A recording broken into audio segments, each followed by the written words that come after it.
Hi, I'm George the Antique Nomad. Come with me as I wander the country in search of valuable vintage, amazing antiques, and cool collectibles. We'll buy, sell, and trade at antique malls, shops, and shows, estate sales, flea markets, thrift stores, anywhere people go to find really interesting things that just aren't made anymore. So come on, let's go! Hey everyone, I'm George the Antique Nomad and welcome to this month's bonus video. Every month I put 20 interesting items aside to list on eBay, and my level 2 and 3 members get to see this video while the items drop, and we release it later to everybody so everyone can benefit from this information. We do this as an experiment to see how things are selling on eBay. I'm a full-time reseller of antiques and vintage. I conduct estate sales, I'm an appraiser, and so I like to see how the market works at different levels of the market. And eBay is certainly a level that a lot of people have access to and deal with regularly. I don't do it so much, and when I do these, I do them as auctions, and people are sometimes surprised because they say, well, why don't you just list it in a store and wait for it to sell? I want to get a picture of what the market is now, and I do that by selling these items, in this case on a 7-day auction. It's going to be a little bit shorter than I typically do because these items are all interesting things that if they don't sell in 7 days on eBay, I'm going to a huge show in Portland, Oregon on July 8th and 9th, and they have a very good chance of selling there. So they've got their chance on eBay for a week, and if they don't go, then they're going with me to the show. I am very grateful, by the way, to the level 2 and 3 members who help sponsor this video. That's why they get early access. And if you're interested in that, if you see a join button, you can click that and find out more about memberships, or you can look for the link in the description. Now let's begin, because I have a lot of things I think are fun and interesting to share with you. And the first is this vase here. This is Abingdon pottery. Abingdon pottery is a wonderful pottery that has an interesting and sort of surprising heritage. This started out as the Abingdon Sanitary Ware Company, and they are still in business today. They were started about 1909, and their purpose was to make bathroom fixtures. And in 1928, they started doing colored bathroom fixtures. In fact, Mrs. Ringling, John Ringling of circus fame's wife, ordered an entire bathroom made of heliotrope fixtures that came from their factory in 1928, and did the whole bathroom from floor to ceiling in that wonderful lavender color. In the 1930s, they held on by doing all of the bathroom fixtures at the Chicago World's Fair, and the next year they started making things for people to use in their home because the building trades were way down with the Depression and they needed something to keep themselves going. So they took one of their lines and started making vases and cookie jars and objects, but they tended to do better quality decorative wares. They didn't do dinnerware, they didn't do cheap little tchotchkes, they did some figural items. But this piece was made in the 1930s, and the designer, you can see the mark on the bottom here, Abingdon, USA. The designer was Frances Moody. She and her husband designed for Abingdon in the 1930s and then left to start the Highland Pottery Company, which did a lot of wonderful modernism, and that was in the Carolinas, and they were a big producer in the mid-century era, and people in the South and Southeast are especially likely to see their modernist ware, but it is collected all over. So this is the beginning of a good line of pots and vases that ended up translating to another company. Abingdon continued to make this ware until 1950, and the post-war housing market was so strong that they made the strategic decision to quit making this and go back just to plumbing and house fixtures, which turned out to be a really good idea because they're still in business as a subsidiary of Briggs. So if you have a Briggs toilet, I have one from 1959 in my Seattle place, and it is as pink can be. They did about 150 different glazes. I think this is a very sweet, studied little piece, and Abingdon only now seems to be being recognized for the really good quality it is. It is honestly probably better quality than almost anything else made at the time because it was this nice, heavy ceramic that you would make bathroom fixtures with, and it had very heavy, well-made glazes. And so I think Abingdon's a great area to collect. It's a very sweet piece. I think I'm starting it at $19.99. These typically sell in the $30 to $40 range now, which is up a little bit. There is starting to be more awareness and more collectors looking for Abingdon.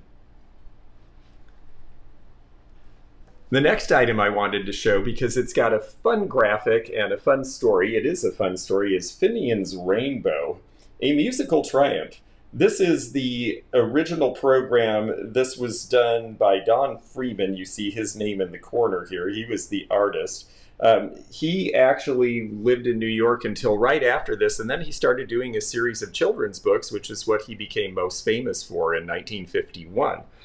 This came out in 1947. Finnishs Rainbow is a very curious sounding. I have not seen it, but it's very curious sounding. They have all the great graphics, and of course they have the libretto where they talk about what it's about, and there's Joe Ewell. This is the first of a few things that have a Kentucky relationship in this month's bonus video. And the reason for that is in Finnishs Rainbow, this fellow here, Old Finian, is the one who essentially he gets hold of a pot of, he decides that Fort Knox is the place to be in Kentucky because that's where the Americans hide all the gold. He gets hold of some gold, a leprechaun follows him to the United States, and much merriment and silliness ensues. It looks like it was a lot of fun. Audiences responded really well. It played for 725 showings. I believe this is the second group of people who acted in these roles, and then it eventually became a film with Petula Clark, the famous English singer, doing a lot of the vocals in 1968. It's a neat piece. There are people who love theater who collects these sort of things. They will frame them. You can see why he ended up illustrating children's books, because it's colorful and bright and whimsical. And it was a big deal at the time. The play produced the first Tony Award winner for Best Actor in a Musical. It was the first time they had given that award, and it went to the original person who did the lead in this. Actually, no, I think it was Og the Leprechaun who got the Tony Award. In any event, it's a fun piece. I start this at about $9.99, and usually these sell for $15 to $18. But I wanted to point it out as an example of paper ephemera, because a lot of folks who watch this are collectors, but a lot of them are resellers too. And if you go to estate sales, you will sometimes find stacks of paper just laying around, and a lot of times they say a quarter a piece or 50 cents a piece. If you spend a little time and dig through them, you might find something. I mean, a 50-cent piece of paper might potentially sell for $15. That's a pretty great profit margin. This is a very pretty piece that has become more overlooked recently, and I thought it was time to celebrate these and talk about them a little bit. This is Valerie Stahl. This is a French company, and they were established in Lorraine, in the area near the eastern border of France with Germany, in 1707. So they're a very old glass company. A lot of the glass companies in France were in Lorraine, and we'll talk about that again a little bit later. But in this case, this particular company was very famed for this blue opaline glass, and this is a nice little scent bottle. It became very popular after the First World War and sold very well. They had factories. They're actually called the Portu Valerie Stahl Company because they also had a Portu factory. They had to have factories on both sides of the German-French border because of import issues and because they knew that that area was in dispute. And sure enough, that was part of the area that the Germans took over in both of the world wars. So this piece is very pretty. The blue opaline is one of their most recognized things. Occasionally their pieces are marked. It does have an etch signature that I had not actually been able to see before. So let me take a look at that. It's very small, but right there, I'm glad we have these great studio lights because this etch was so faint in this color, my eye did not catch it. This says France Portu. So that is the Portu side of Portu Valerie Stahl. And it's great that it's got the little mark. This is going to date sometime probably in the 1930s or 40s. The star pattern is definitely something people like. A few of the stars are a little bit worn, but overall the condition is great. I am starting this at $39, and I think it has a good chance of selling anywhere between there and about between 50 and 65. Well, while we're in France, sort of, I wanted to show this piece next because this has some family connection to me. This is Evening in Paris. Evening in Paris is probably the most widely collected of the commercial perfume bottles ever made because a whole lot of people really like this cobalt blue color. And this bottle was invented, or styled I should say, in 1928 by Jean Helou, and this fragrance came out about that time as well. Ernest Beau came up with Soie de Paris, as they called it in France.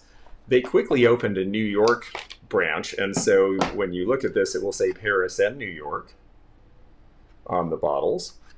Ooh. Well, my.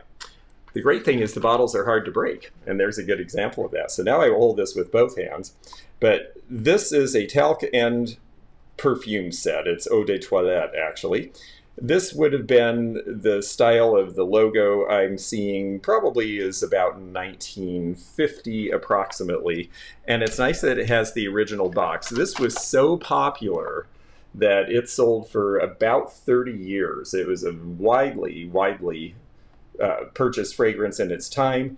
My mother and her sisters used to buy these sets for her mother, and when her mother died, all of them were sitting in a drawer unused because she liked to look at the bottles for the pretty color and she didn't really care much about the fragrance one way or another. I sure wish they'd held on to all of that, but nobody at that time, when she passed in the early 70s, thought of this as something that people would be collecting now, and they are.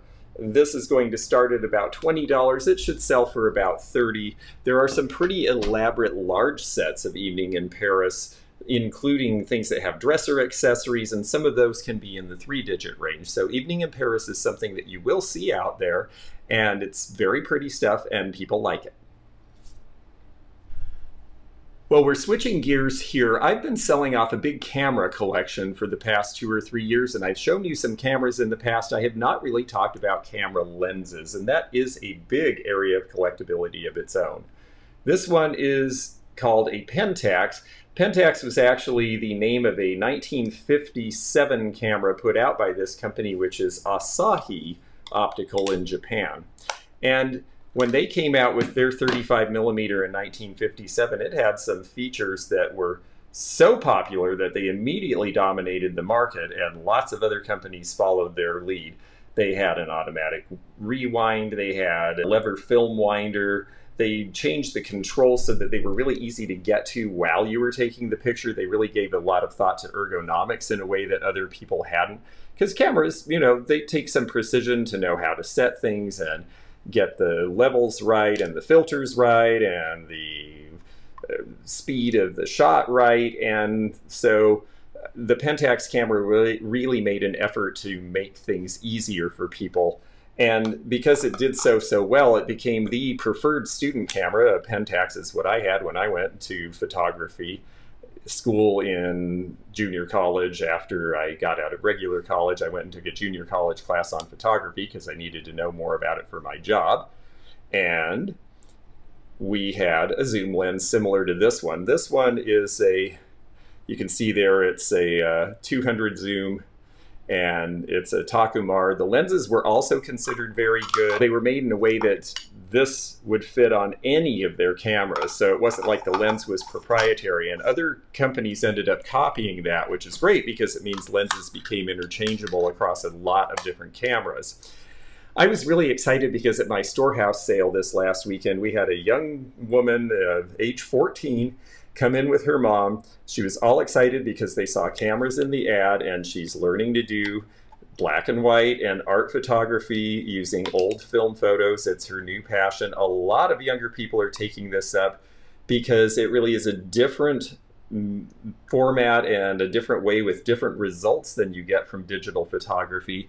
And so she bought several cameras, several lenses, a bunch of filters, and was really thrilled to be able to go experiment. And I was thrilled to be able to pass this on to a new generation who are taking interest in these. Zoom lenses can be hundreds and hundreds of dollars. So it's not something to overlook just thinking, oh, cameras are obsolete now, everyone does digital. There is still an interest, and these were very expensive new. So the fact that now it will probably sell in the $40 to $60 range is remarkable, considering it costs more than that new, but it is also remarkable considering that 20 years ago people were just throwing these away. So don't throw away your old camera lenses. There are people who are wanting to collect them and wanting to use them. Well, next we have a Steiff figure, or Steiff as they call it in Germany. And this guy is the Mickey Mouse Steamboat Willie. This was a limited edition that came out in 1999, and he is very cute with his little hat. Steiff has a long association with Disney. In fact, Disney and Steiff really helped each other out in the Depression era, because the woman who started this was Margaret Steiff, and she was a seamstress, and in 1880 she started making these cute little pin cushions of elephants, and they were intended to be sold to other seamstresses like herself, but all of them said, oh, I can't use it because my kid wanted to play with it. And so they all turned into toys, and it struck her that making plush toys was a really good idea, and so she really gets credit with the invention of the plush. I know a lot of you folks who are resellers look for plushes of various sorts, and Steiff, well, they get a lot of credit for starting all of that way back in 1880. They always have this button in the ear, almost always, right here with their tag. They should have that in there if it's still in good condition. Okay, there it focused in a little bit. This particular piece is a celebration of the fact that in 1930, Margaret Steiff's nephew went to a Disney cartoon in Germany. And he said he and his friend who went were the only one who got it. The other people didn't laugh, didn't really understand what was going on, but he said, oh, this character is so happy and so whimsical. And he insisted that they add to the line. So they came out with the Mickey Mouse piece in 1931, which is when the Depression started to get really, really bad.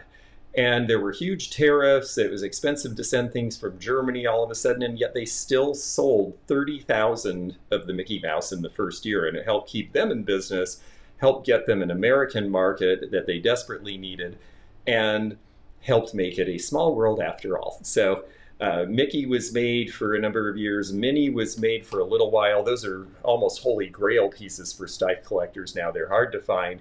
So in the 90s, to celebrate the long-standing relationship, they made these pieces. And it's got a presentation box as well,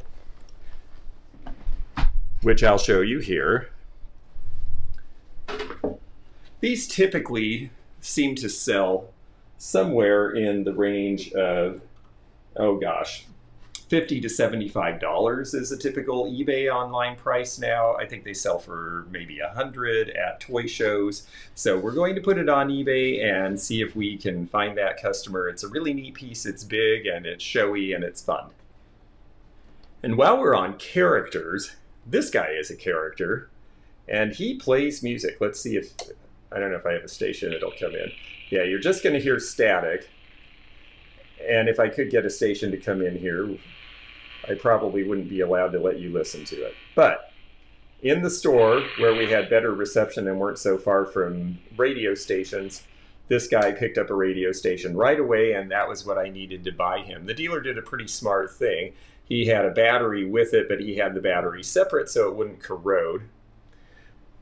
The Jolly Green Giant was originally part of the Minnesota Valley Canning Company, and in the 1920s they decided that they needed a brand name. They came up with Green Giant, and the gal drew a picture of a green giant wearing a big fur.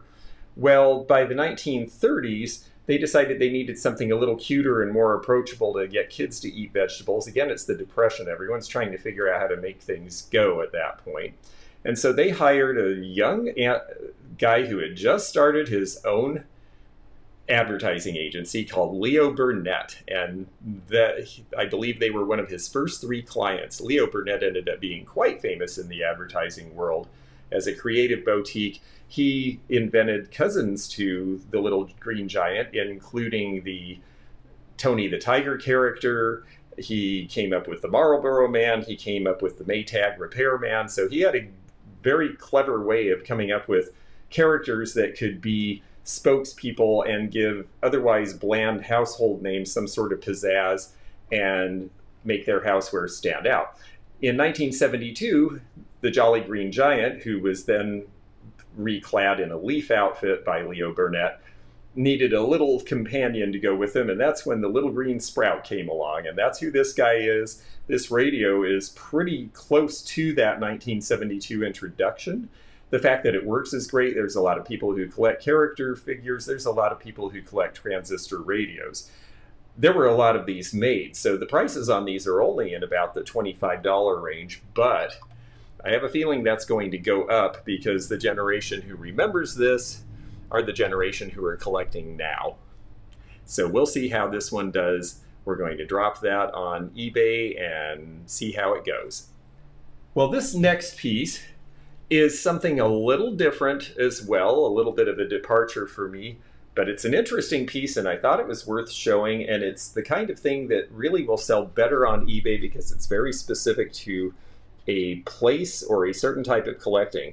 This is a piece of the Houston Summit's home court.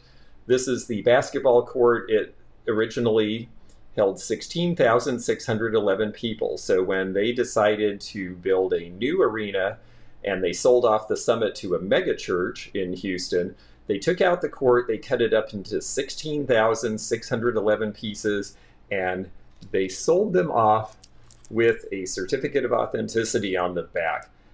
Sports collectors, more than almost anyone, love certificates of authenticity. Anything with a certificate of authenticity is going to sell more than the same piece without, even if it's obvious that the piece you have is authentic, which I'm going to have another piece later I'll show you, and we'll talk about how that helps or limits an item. The Houston Rockets had some great success. They were back-to-back world champions. I'm not sure how you say world champion. The NBA really is only here and one Canadian team, but you know, our world of basketball. But they show the results in 93 to 94 and 94 to 95, and you know, those games were played literally on this piece of wood. And so for somebody who's a basketball fan, somebody from Houston who's interested in their history, or someone who's just a sports nut, this is something that is not seen very often because, again, they only made 16,611 of them. This one is number 16,592, so it's one of the last ones that somebody got a hold of. And this piece, I'm starting it at only $20 because I got it really inexpensively, but they typically sell for about $60. So I'm curious to see where this goes on eBay. And I think eBay is the place for that type of collectible. Now this next item is really beautiful, and usually I'm full of stories and I know all about things. Well, this one is a bit of a mystery. And so I'm going to show you, and we are going to put it online because they do sell online, but I have yet to be able to find the full story about this little guy. This bluebird is part of the series, and I believe this is 1990 vintage, Wild Backyard Birds Hand-Carved Collection. Bird carving is something that's been done for, centuries, and carving of wood in general started way back in the Stone Age, so it's not a new technology by any means. But in the 1970s, and again, this is part of that, you know, think of the late 60s, a lot of people are looking, the counterculture is big, people are looking to do something on their own, they're not wanting to necessarily work for big companies, and so people who had the skills to do these sorts of things, let me get him in focus because he's really great looking. In fact, I'm going to step away so you can just see him. People who liked carving started doing carving and selling it, just like people were selling pottery that was handmade or jewelry or that sort of thing. Well, wood carving also became one of those things. And look at the detail, he's really nice. This looks similar to the work of a carver named Don Kramer, but there were a lot of good carvers in that period. And a lot of sign pieces are collectible now. I just sold a Bob Googe recently, and I think I got $75 or $100 for that. These typically seem to list and sell on eBay for around $50 to $75 each. We don't really know anything about it, though. We really, there's no company information I've been able to find. There's no indication that they're still doing these or that that label is still in business. So it's a bit of a mystery. We only know that it's about 30 years old because I know where it came from, and that it's very well done, and that there is a market for these. So if anyone out there has seen one of these, has any paperwork that goes with one of these, it would be very interesting to know more about this. In the meantime, we're going to put it on eBay and see if it will fly away for the price that the other ones that people have been selling there have been able to get. We have a couple of mysteries in this particular group of items, and sometimes, you know, you want to say, well, wait, I need to research this. Let's see if we can find more information. On the other hand, sometimes putting something out on eBay, especially if you see other ones have sold and there seems to be a sort of a market range that you can identify, sometimes putting it out there is the way to get more information, because you might just find that person who has collected them since they were new, just loves them, wants another one, and will tell you all about it. So sometimes I put things on eBay that I can't find information on deliberately to see if I can stimulate the market and get more information that way. Our next piece is a really beautiful piece, and of course beauty's in the eye of the beholder, but I think it's quite lovely and very fancy, and it is this. This is Limoge. This is Pearpoint Limoge. And when you see Pearpoint, you think, oh, so they were trading on the good name of the Pearpoint glass factory in America that made those very beautiful puffy lamps that sell for thousands of dollars potentially nowadays. Well, no, in fact, this was actually by the same company. They went to France, and because they were having success with beautiful glass pieces, they wanted beautiful ceramics to sell with them, and so they went and made an arrangement with a Limoges factory to make things with the Pearpoint label, which you can see on the bottom there. This is going to date to about 1910. It's a chrysanthemum vase, so it's a sort of a holdover of Victorian meets Art Nouveau. It's very roughly and Rococo in style like Victorian, but it is also an Art Nouveau piece in terms of its naturalistic shapes and the sinuousness. It's just a beautiful piece. The gilding is all hand applied. The chrysanthemums are quite delicately hand painted. It was supposed to be very, very good quality because it had to be something that was as fancy and would look as stately as their lamps did. And I think they hit it. It's a really beautiful piece. So Pearpoint did the hand painting and gilding in America on a Limoges blank. I think this is a wonderful piece. I'm starting it at only $49. I see pieces like this even now, even though Limoges is not as big as it used to be in the market. I know that Jocelyn at Crazy Lamp Lady got a lot of pieces that had this sort of design, and she was selling them for up to $150 each, and I've seen other completed sales that indicate that there is a market for pieces of Limoges that are this nice that can go as high as that. So I am curious to see how this will do, but it's got a great history and a great connection to a really great company. I wanted to put these on because I had a specific viewer request for them to go on eBay and have a chance at after they saw me pull these out of a really nasty, hoarded old grocery store full of boxes of junk in eastern Kentucky, and I stumbled across these, and they are so cute. They are bisque knotters, and when I say knotters, yes, the head moves around. In fact, you can even pose this guy so that his head is over his shoulder looking back at you. And there it says Germany on the back. A lot of these were done around the 1890s, originally as a very fancy formal thing and as a novelty for Victorian parlors. And you would see them typically with either an Asian figure like a Chinese man in a robe, or you would see them with a beautiful woman with her head sticking out of something that looked like a bunch of flowers. Well, then they became the province of children's toys, and so a lot of these were made after 1900 in the first 2 to 3 decades of the 20th century. A lot of them were cartoon characters. You'll see a lot of the Gasoline Alley characters like Skeezix. You'll see Joe Cobb and other people from Our Gang.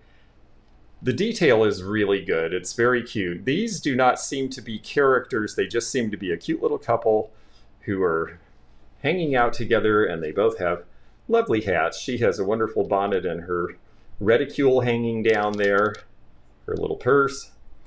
I think these are just great. They're about 3 inches tall. The paint is in wonderful condition. The heads turn, but they're not falling off.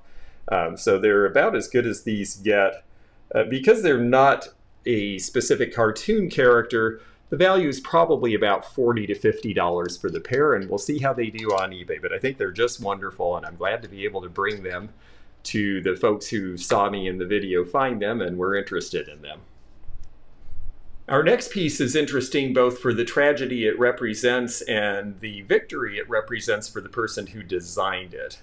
So the tragedy, of course, is that this is Romeo and Juliet, and of course we know they were tragic star-crossed lovers who came to an unfortunate end. And I'll hold it up so you can see the detail more, but this lovely picture was made in porcelain bisque and designed by a fellow who was named Laszlo Ispanki. And Laszlo Ispanki was Hungarian.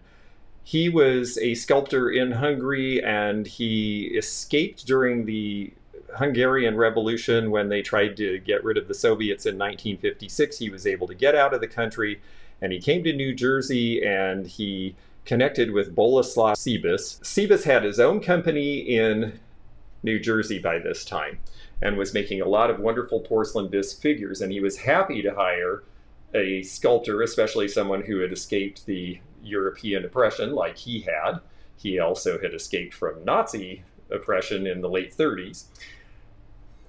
Ispanki became very well known for doing bronzes as well as his own figures. A lot of his figures are religious in nature, but he was hired by Lenox, also based in New Jersey, to do this limited issue and some other things for them as well. And it's a really well-made porcelain bisque. Because it's Lenox, you know the quality is good and the design is nice. There's no chips, cracks, or damage. And it's just a really wonderful piece. I figure that somebody who loves classicism or Shakespeare or just really thinks highly of the story of Romeo and Juliet will enjoy this. It's rather large. It's, I believe, 10 inches tall, so it's substantial. And it is starting at only $39. The Lenox is not as strong in the market as it has been in the past. And because of that, things like this are a pretty good deal right now. Ispanki died in, I believe, 2000. He's no longer with us. There will be a time when his work, because some of his work, some of his sculptures are definitely selling. You see him listed on Invaluable and some of the other art directories. So there is a group of people who understand who this was and find the work very compelling. And I think that we'll see that come into the prices on this. So this might be something that is a good thing to buy now and hold for the future if you're the type of person who likes to look at your collectibles as an investment. This next piece I put aside has turned out to be a little bit timely, and it does have a bit of a connection to Kentucky in one regard, because the area of Kentucky that I spend time in is called the penny rile area, which is a corruption and a dialectic version of pennyroyal. Pennyroyal is a mint, and there is a false pennyroyal that grows on the plateaus of western Kentucky, and so this area was called the pennyroyal region. The big highway north to south is the Pennyroyal Parkway. Pennyroyal and tansy as well were made into pills for women who wanted to stimulate blood flow. And so what that really means is that, in effect, these were the original morning after pills. If things were not going on cycle, or if things were not going at all, this is something that people could take. You notice it has no warnings. It just says full directions inside. But this is from before the FDA starts requiring lots of labeling and information on the effects of things. I don't think this product would have been approved by the FDA, because pennyroyal, which was taken by women who, again, were not cycling properly or who were not wanting to be pregnant and feared they might be, if taken in large amounts, could be very, very harmful and often toxic and often lethal. So pennyroyal used in this way has a rather dubious history, but it is an interesting historical footnote, and it is something that is absolutely collectible to advertising tin collectors or people who collect things related to medicine. It's in very good condition, and the value of this should be somewhere, I think we're starting at around $20. I believe this little tin should sell for about $35, which is pretty good considering, you know, it's just a small little thing, but it has an interesting history, and anything that's pre-1906 falls into that snake oil, quack medicine thing, and a lot of people collect those sorts of things as well. Now this next piece has a connection to Kentucky too, but it's from the other side of the state. This is a very pretty picture by the Bingon Pottery Company, and I'm going to turn it around and then I'll show you the bottom here so you see the scratched in BB mark. That makes it bybee. When you see these two B's, it's very rough looking because this was one, there were a number of potteries in bybee, but this particular one was the original. They started in 1809. When they closed in 2011 after 202 years of operation, they were the oldest pottery company operating on west of the Appalachian Mountains. And they were definitely tied in with Appalachian history and with the craft guilds in Berea. A lot of the potters in Berea, which is not too far from bybee, that is an area where a lot of craft potters work, and there were definitely connections and inspiration taken from these old Kentucky Hills potters. And there were several. There was Cornelison's in bybee at one time as well. So there's your mark. If you see this mark out there, that's what you're looking at. And I think it's really neat. It's a nice jug pitcher. This originally would have been designed probably in the 1920s and made pretty much till close to the end of the production. I suspect this one dates back about 45 to 50 years. And the starting price on this is $29. They typically sell for somewhere between $30 and $50. Now, I mentioned earlier that sporting related items, certificates of authenticity, are things that people really enjoy. Well, it helps with the value of things. And we'll see how much the value of this is held down by the fact that I do not have a certificate of authenticity. But anybody who really knows baseball and autographs, here's the box, will recognize immediately. You can look through, first of all, the pens are all different. When you see blue on one side and black on another and felt tip on another, you know that the people who signed this were actually signing it live. And so there's no question that this is authentic. I also know where it came from. The fellow I got it from was big in the Pepsi bottling, and he ended up going to World Series and things and meeting these people because he was high up in the Pepsi organization. And who are these people? Well, this is George Brett of the Kansas City Royals. This one is Brett Saberhagen. In 1985, the two of them with their teammates, including this fellow, whose name I have not been able to figure out, they won the World Series, and wow, what a team that was. It was the first time the Royals had ever won a World Series. Saberhagen was the MVP of the World Series. George Brett was batting in the 300 to 400 range. He was one of the few people in history, along with Hank Aaron and Stan Musial and just a few other players, to have 3,000 hits, 300 home runs, and an over 300 batting average during the lifetime of his career, which spanned 21 years. So he was a great player. Saberhagen would be good every other year. He was good in the odd number years and not so good in the even number years for some reason, but he was also a Cy Young Award winner. And so this is a really fun baseball for somebody who likes baseball, who likes the players of that era. This is the pre-steroid era, thankfully, and so that helps with the value. Again, this would be worth more if I sent it off and had a certificate of authenticity done for it.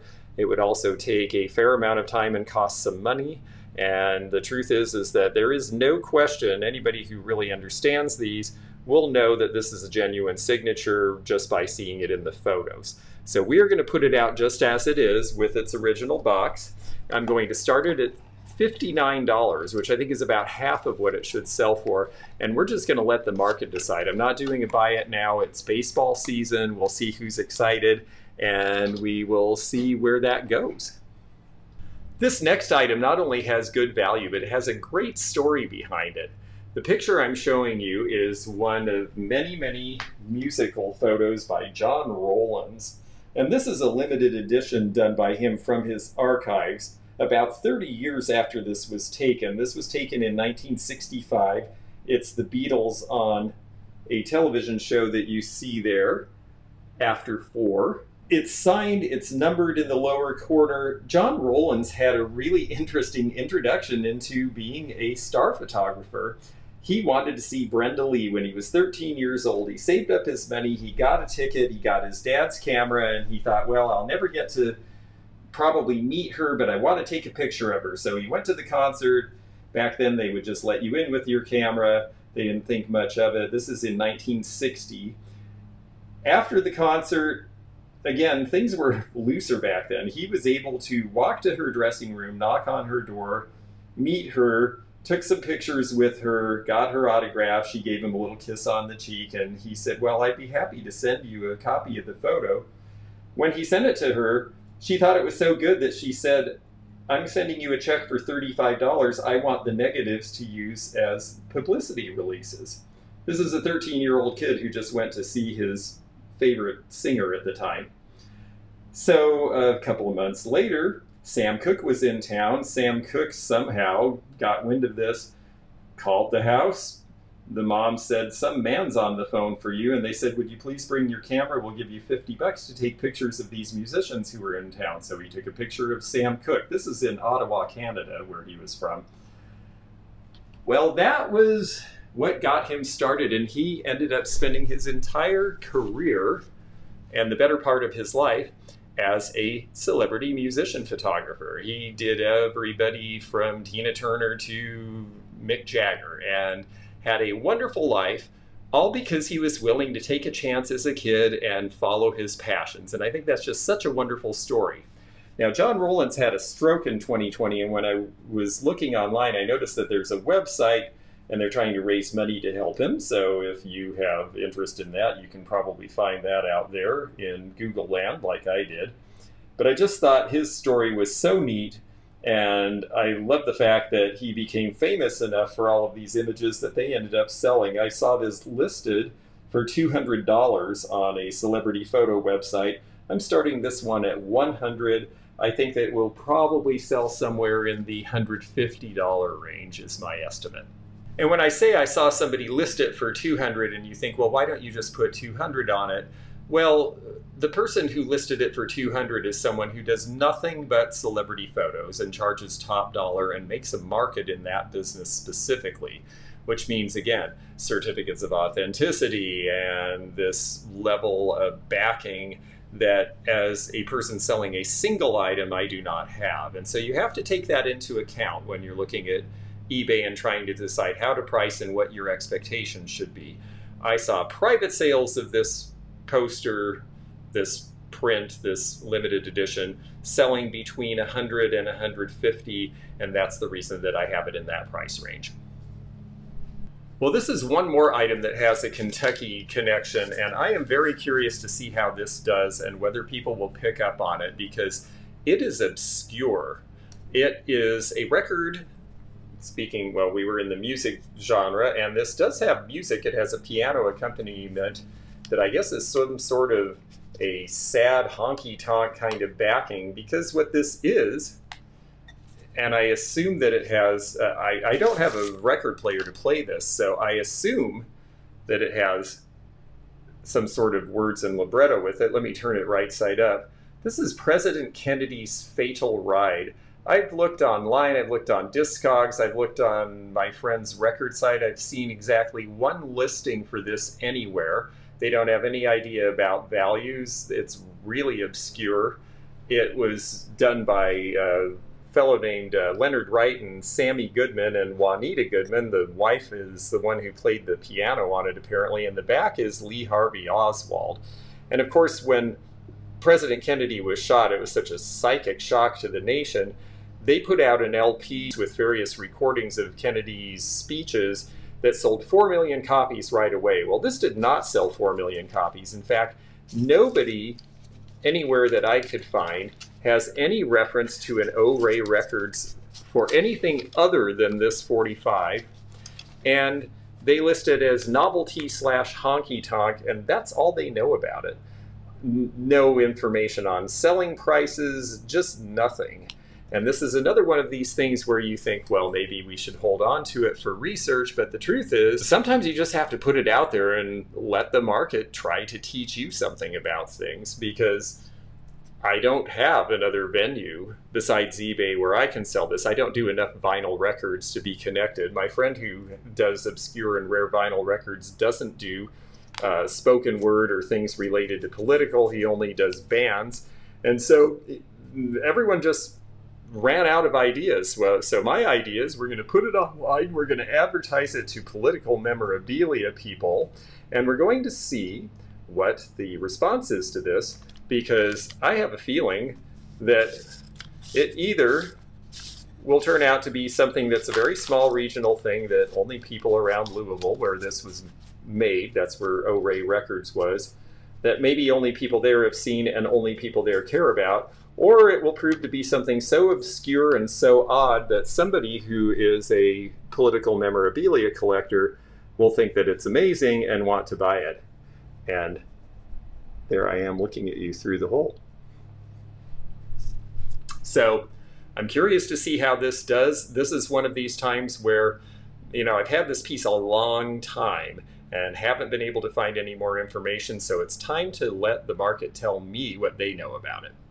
This next piece has a happier story, at least we assume it does, but it does have a Kentucky connection as well, and that is this really wonderful folk art carved wood panel. Let me see if I can get back far enough for you to see the whole thing. It hangs this way as a diamond shape, and so if I lean way back, I think you can see it all. This was done in 1907, you can tell because it says it right on it, and it was done in a very deep carving. You can see here when I tip it to the side, the carving is almost an inch deep. It's like a German Black Forest walnut style carving. And that makes sense because it is signed on the back, although the signature on the back is really interesting because this was a piece of scrap wood that 3 years before, the carver, Ben Hoffman, in 1904, carved Ben Hoffman 1904 miner. Apparently he was likely a coal miner somewhere in western Kentucky.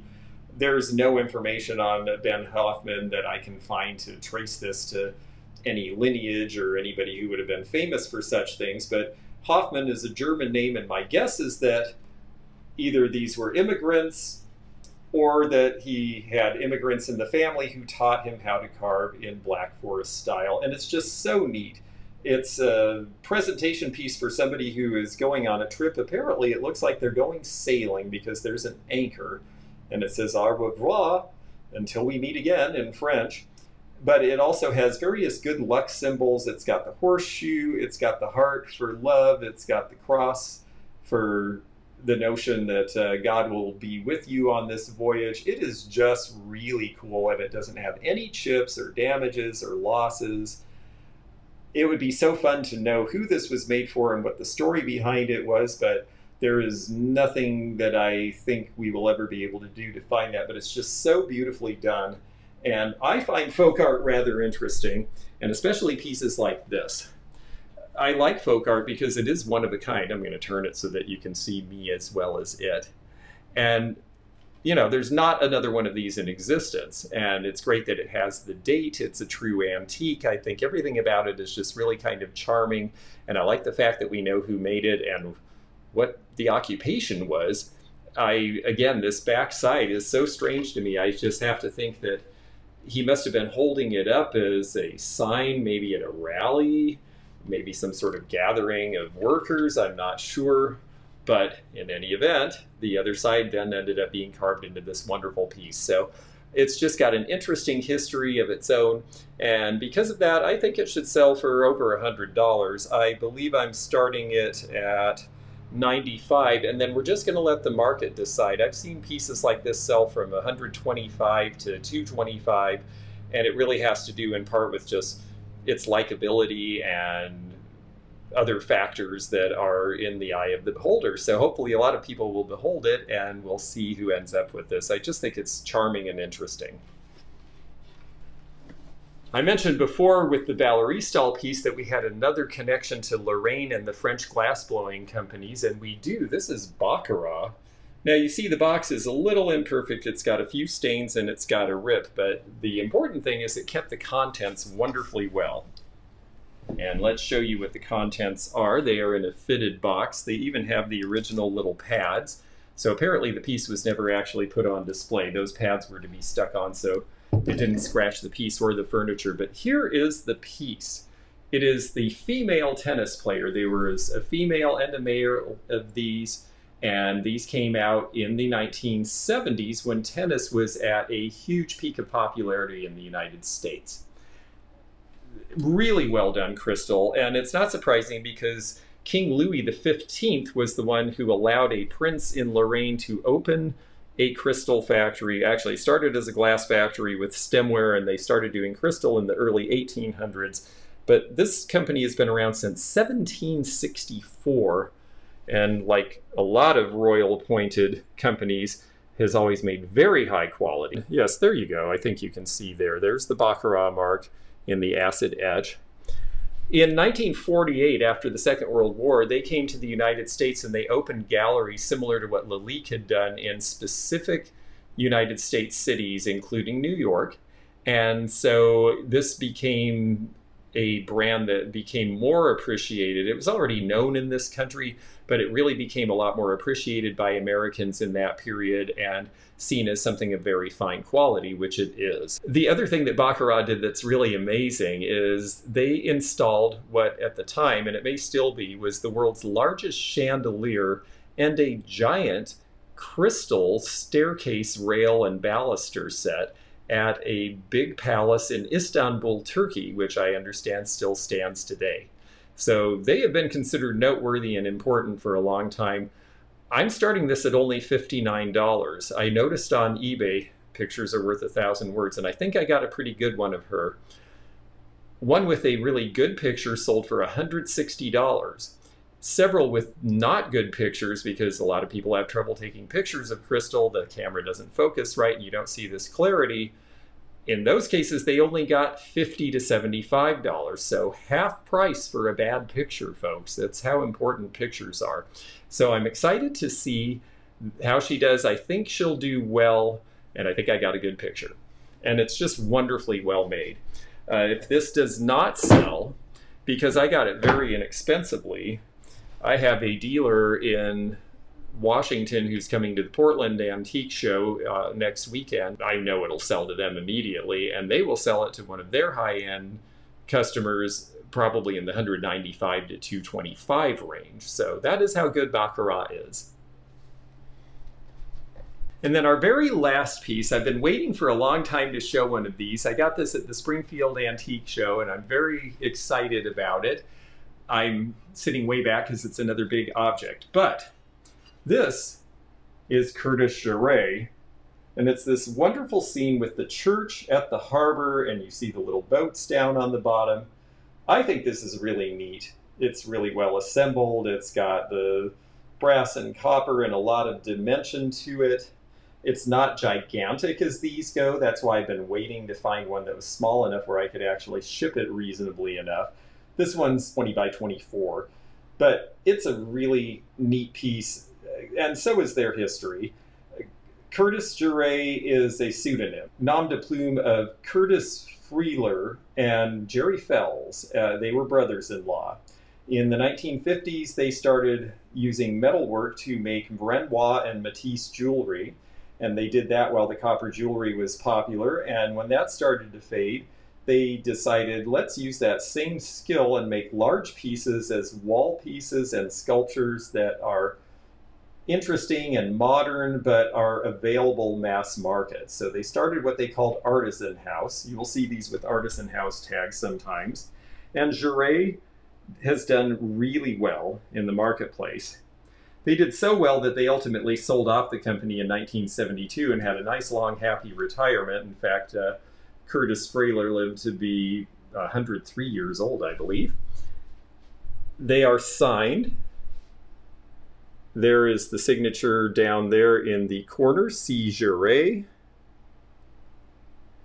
It's just really neat stuff. And I like the company as well because in addition to the fact that they were doing these things to make sculpture available to the masses, they also hired a lot of handicapped workers to do the basic things like welding, so that people who were not able to find employment doing other things were actually able to help with the assembly of these. And then they had a bunch of craftspeople who did the finishes on them.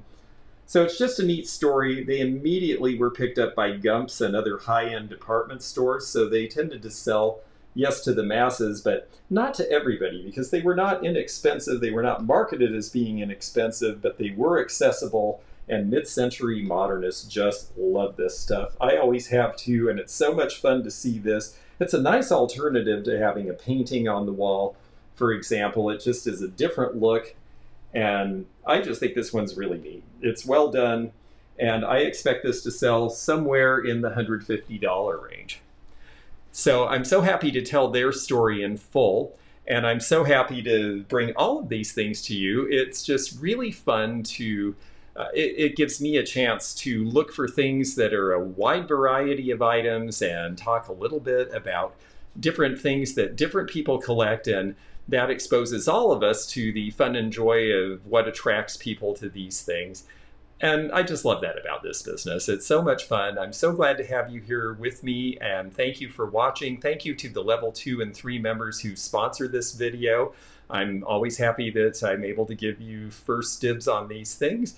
And for everyone else, I'm glad that you get to see them and learn about them too. Follow along with these eBay listings if you're looking for information as a reseller, or if you're just looking to see how things do in the marketplace. Well, this is a good way to do it.